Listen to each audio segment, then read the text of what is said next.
میاں بیوی ایک دوسرے کا سطر نہ دیکھیں۔ یہ مضمون ضرور پڑھیں اور سنیں اور نسیان کے مرض سے بچیں۔ اسلامی تعلیم یہ ہے کہ زوجین بھی آپس میں بالکل بے شرم نہ ہو جایا کریں بلکہ حتی الامکان سطر کا خیال رکھیں۔ چنانچہ ایک مرسل روایت میں حضرت عبداللہ بن مسعود رضی اللہ تعالیٰ عنہ رسول اکرم صلی اللہ علیہ وسلم کا یہ مبارک ارشاد نقل فرماتے ہیں کہ اذا اتی احدکم اہلہ فلیستتر ولا یتجردان تجرد العیرین، جس کا ترجمہ ہے جب تم میں سے کوئی شخص اپنی بیوی کے پاس جائے تو حتی الامکان سطر پوشی کرے اور جانوروں کی طرح بالکل ننگے نہ رہا کرے۔ معلوم ہوا کہ حیا کا تقاضا یہ ہے کہ میاں بیوی بھی ایک دوسرے کے سطر کو نہ دیکھیں۔ حضرت عائشہ صدیقہ رضی اللہ تعالیٰ عنہ فرماتی ہے کہ پوری زندگی نہ میں نے حضرت صلی اللہ علیہ وسلم کا سطر دیکھا نہ آپ صلی اللہ علیہ وسلم نے میرا دیکھا۔ والدین کے اعمال و اخلاق کا اولاد پر بہت اثر پڑتا ہے۔ اگر ہم شرم و حیا کے تقاضوں پر عمل پیرا ہوں گے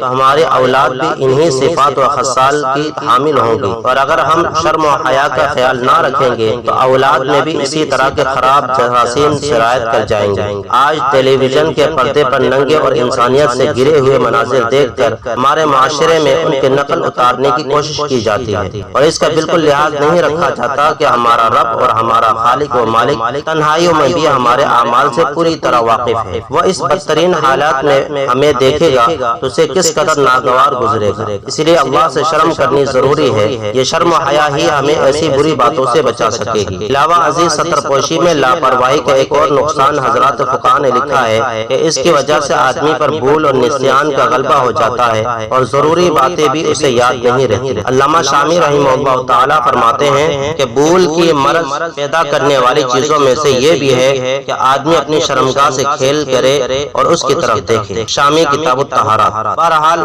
نظر سے صادر ہونے والی نامناسب باتوں میں سے اپنے سطر پر بلا ضرورت نظر کرنا بھی ہے، جس سے نظر کو محفوظ رکھنا چاہیے۔